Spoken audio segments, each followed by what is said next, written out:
কিয়ামতের ময়দানে জাহান্নামের গর্জন হাসরবাসীরা শুনতে পাবে। আল্লাহ রাব্বুল আলামিন বলেন, ইদা উলকু ফিহা সামিউ লাহা শাহীকান ওয়া হিয়া তাফুর।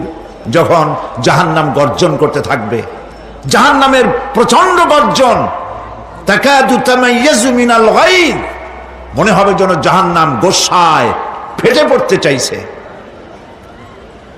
কুল্লামা উলকিয়া ফিহা ফাওজুন সাআলাহুম খাজানাতুহা আলাম ইয়াতিকুম নাযীর।